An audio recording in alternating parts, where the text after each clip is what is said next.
Morning बच्चों, कैसे हो आप सब? आप सबका एक बार फिर से स्वागत है आप सबका अपना चैनल कंसेप्ट वाला में। आज के इस वीडियो में हम लोग पढ़ने जा रहे हैं एसिड बेस एंड सॉल्ट्स के पार्ट 4। ठीक है, इस पार्ट में हम लोग पढ़ेंगे कुछ सब्सटेंस, उनमें कौन से एसिड प्रेजेंट होते हैं। फिर पढ़ेंगे हम लोग कुछ एसिड्स के नाम, उनका फॉर्मूला क्या होता है।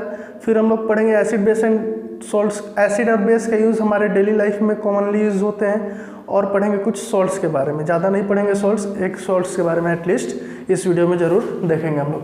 तो आइए इस वीडियो को हम लोग स्टार्ट करते हैं। सबसे पहले सब्सटेंस और एसिड, किस सब्सटेंस में कौन सा एसिड प्रेजेंट होता है। तो आइए देखते हैं। सबसे पहले लेमन और सिट्रस फ्रूट लिखा हुआ है, तो जहाँ भी खट्टा चीज़ आएगा वैसे फ्रूट में सिट्रिक एसिड प्रेजेंट होता है। क्लियर है? सी से सिट्रस, सी से सिट्रिक। खट्टे में कौन सा? सिट्रिक एसिड, याद रहेगा।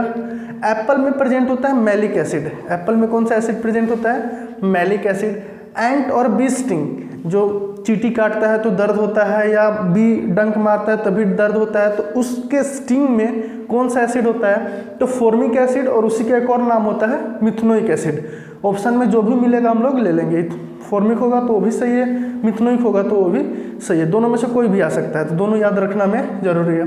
कर्ड में प्रेजेंट होता है लैक्टिक एसिड। दही में कौन सा एसिड होता है? Lactic acid. क्वेश्चन आता है name the acid which is used to convert milk into curd, तो लैक्टिक एसिड। टोमेटो में कौन सा होता है? Oxalic acid. टी में कौन सा होता है? Tannic acid. टर्मेरिन में कौन सा होता है? Tartaric acid. विनेगर में कौन सा होता है? Acetic acid. विनेगर वो हम लोग अचार वगैरह में यूज करते हैं, उसमें कौन सा होता है? Acetic acid. टर्मेरिन मतलब इमली में कौन सा होता है? Tartaric acid. चाय में होता है टैनिक एसिड। और कोल्ड ड्रिंक जो पीते हैं उसमें होता है कार्बोनिक एसिड। जो CO2 प्रेजेंट होता है वो मिल करके कौन सा एसिड बना लेता है? Carbonic acid. क्लियर है? चलिए नेक्स्ट हम लोग देखेंगे एसिड और उनके कुछ फॉर्मूले। तो एसिड सबसे ज़्यादा यूज होता है hydrochloric acid, formula HCl, hydro H, chloric यानी Cl। Sulphuric acid, sulphuric acid तो सल्फेट का फॉर्मूला क्या होता था? SO4 और वैलेंसी 2, और एसिड है तो H लगा देना है, तो फॉर्मूला क्या हो जाएगा? H2SO4। नाइट्रिक एसिड, नाइट्रेट का फॉर्मूला क्या होता था? NO3। हाइड्रोजन का एसिड है तो हाइड्रोजन लगाना है, दोनों 1 तो HNO3। फॉस्फोरिक एसिड, तो फॉस्फेट का फॉर्मूला PO4, वैलेंसी 3, हाइड्रोजन का 1, एसिड है तो H लगाना है, H3PO4। कार्बोनिक एसिड, कार्बोनेट का फॉर्मूला CO3, एसिड है तो H लगाना है 1, और इसका वैलेंसी 2, तो H2CO3। याद रहेगा सबका 8 लेना है। कौन सा लेना है? 8। फॉस्फेट, सल्फेट, कार्बोनेट और नाइट्रेट। ठीक है, नाइट्रेट इन सब का फॉर्मूला पता होगा आपको। वैलेंसी और एसिड है तो किसको लगाना है? H को लगाना है। कुछ एसिड है जो कि ये सारे जो हैं ये हैं स्ट्रॉन्ग वाले, और अब जो हम लोग देख रहे हैं वो कौन से वाले हैं? वीक। इनके बारे में ऑलरेडी डिस्कस कर रखे हैं। OH के साथ जो भी एसिड होगा वो क्या कहलाएगा? Weak acid.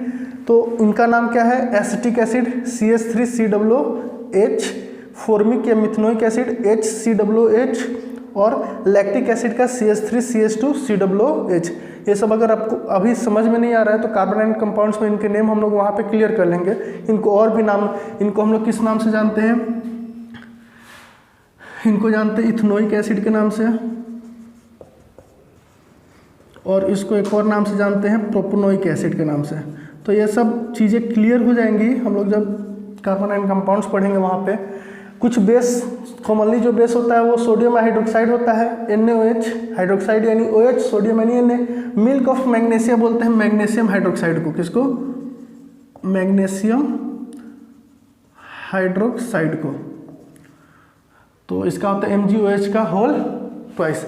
pH की वैल्यू अगर याद रखना है इनकी, तो pH इसका होता है 14 और इसका होता है pH 10। और देखो ये वाला पूछ लिया था इस बार CBSE ने कि मिल्क ऑफ मैग्नीशिया का pH कितना होगा। तो मिल्क ऑफ मैग्नीशिया का पहले फॉर्मूला पता होना चाहिए, क्या होता है? MgOH का होल ट्वाइस, और मैग्नीशियम हाइड्रोक्साइड के भी नाम से जानते हैं, और इसका pH होता है 10। सोडियम हाइड्रोक्साइड NaOH pH होता है 14। HCl का pH लगभग 1 के बराबर लेके चलते हैं।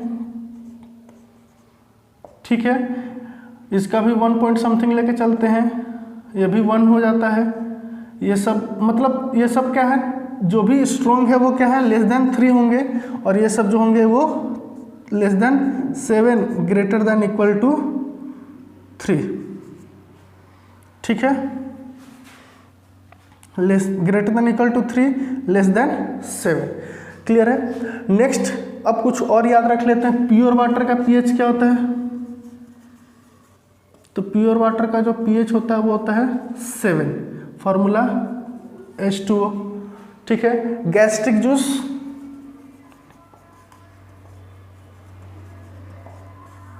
इसका पीएच हम लोग 1.2 लेके चलते हैं। गैस्ट्रिक जूस का कितना लेके चलते हैं? 1.2। ठीक है। मिल्क ऑफ मैग्नीशिया लिख लिए, प्योर वाटर हम लोग लिख लिए हैं। क्लियर है। तो ये रहा हम लोग का, याद रखेंगे हम लोग सारा। ये जो है वीक एसिड का हम लोग पीएच कहाँ से कहाँ तक लेके चले थे? Less than 7 greater than equal to 3। ठीक है। और स्ट्रॉन्ग के लिए पीएच क्या था हमारा? Less than 3 greater than equal to 0। तो बहुत ज़्यादा स्ट्रॉन्ग हुआ तो 0। तो जनरली ये सब 0-1 के करीब ही होते हैं 2 के। क्लियर है।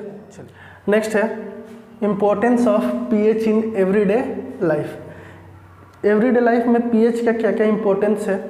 तो देखो पीएच का इंपॉर्टेंस ये है कि अगर हमें पता होगा कि इस चीज़ का पीएच क्या है और वो घट रहा है या बढ़ रहा है, बढ़ेगा तो हम लोग उसका पीएच कम कैसे कर सकते हैं और घटेगा तो उसको बढ़ा कैसे सकते हैं। तो आइए कुछ देखते हैं। जैसे स्टोमक, हमारे पेट में सबको पता है गैस्ट्रिक जूस होता है HCl, जो क्या करता है? प्रोटीन्स को ब्रेक डाउन करता है। ठीक है। तो अगर गैस्ट्रिक जूस का पीएच 1.2 है और थोड़ा और ज़्यादा एसिडिक हो जाएगा तो पेट में इरिटेशन होता है, जलन होता है। तो उस दौरान हम लोग किसका यूज़ करेंगे? हम लोग बेस का यूज़ करेंगे। उसको हम लोग बोलते हैं एंटासिड्स। क्या बोलते हैं? एंटासिड्स। तो एंटासिड्स क्या होता है? एंटासिड्स केमिकल होता है। क्या होता है? Chemical which neutralise excess acid in our stomach. हमारे स्टोमक में एसिड अगर ज़्यादा हो जाता है तो उसको न्यूट्रलाइज करने वाले केमिकल को हम लोग बोलते हैं एंटासिड्स।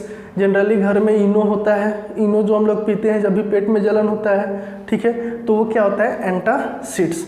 ठीक। जब मिल्क से दही बनता है तो हम लोग अभी जस्ट पढ़े कि दही में लैक्टिक एसिड होता है, तो मिल्क में लैक्टिक एसिड का कंटेंट क्या हो जाता है? बढ़ जाता है। यानी कि दही तभी बनेगा जब उसमें पीएच क्या होगा? घटेगा। तो pH of milk decreases when it becomes curd. Milk जब कर्ड बनता है तो उसका पीएच क्या होता है? घटता है, क्योंकि उसमें लैक्टिक एसिड का कंटेंट क्या हो जाता है? बढ़ जाता है। नेक्स्ट है pH of toothpaste must be high so as to neutralise the acid present in teeth. हमें पता है कि हमारा जो नॉर्मल टीथ है वो पीएच 5.5 के ऊपर वर्क करता है। अगर पीएच 5.5 से नीचे जाएगा तो हमारा दांत में एसिडिक कंटेंट बढ़ जाएगा, तो हमारा दांत सड़ना शुरू हो जाता है। तो उसको न्यूट्रलाइज करने के लिए हम लोग जो टूथपेस्ट यूज़ करते हैं उसका पीएच क्या कर रखते हैं? ज़्यादा रखते हैं। ठीक है। बेसिक रखते हैं। कैसा रखते हैं? बेसिक। इसीलिए हम लोग जो भी ऐड वगैरह देखते होंगे टूथपेस्ट का तो उसमें बोलते हैं हमारे टूथपेस्ट में नमक है, ऐसी बातें आप लोग सुनते होंगे। तो उनका पीएच जो होता है जनरली क्या होता है? बेसिक होता है, अल्कलाइन होता है। क्लियर है। क्यों अल्कलाइन रखते हैं? ताकि एक्सेस एसिड हमारे दांत में जो है, जो हमारे दांतों को सड़ा सकता है, उसको क्या करने के लिए? न्यूट्रलाइज करने के लिए। जब हमें पता चला कि हमारा दांत 5.5 से नीचे सड़ सकता है तभी तो हम लोग एंटासिड्स का यूज़ किए। तो ये हमारा क्या था? इंपॉर्टेंस। नेक्स्ट हमारे बॉडी क्या है? तो लिविंग ऑर्गेनिजम्स होते हैं, अगर ज़्यादा पीएच में चेंज आ जाए, 3 का पीएच चेंज आ जाए, 4 का, तो सर्वाइव नहीं कर सकता। अगर सर्वाइव नहीं कर सकता तो हमारा जो बॉडी है वो सर्वाइव करता है 7 to 7.8 तक। ठीक है। अगर 8 पे चले गए, 8.5 पे चले गए तो हमें दिक्कत होना शुरू हो जाता है। ठीक है। तो लिविंग ऑर्गेनिजम्स का ज़्यादा पीएच में सर्वाइव, चेंज में सर्वाइव नहीं कर सकते हैं। हमारा बॉडी कहाँ से कहाँ तक सर्वाइव कर सकता है? याद रखेंगे 7 to 7.8। एक और इम्पोर्टेंट बात है, क्या बी स्टिंग और एंड्स के बारे में पढ़ें कि उसमें फॉर्मिक एसिड होता है, तो वो जब हमें काटता है तो हमें क्या होता है? जलन महसूस होता है। तो जलन महसूस होता है तो हम लोग क्या करते हैं? तुरंत चूना अगर मिलता है COH का वोल्टेज तो उसको हम लोग तुरंत आके लगा लेते हैं। तो चूना क्या है? बेस। और वो काटा तो उसमें क्या था? एसिड। तो उसको वो क्या कर रहा होगा? न्यूट्रलाइज।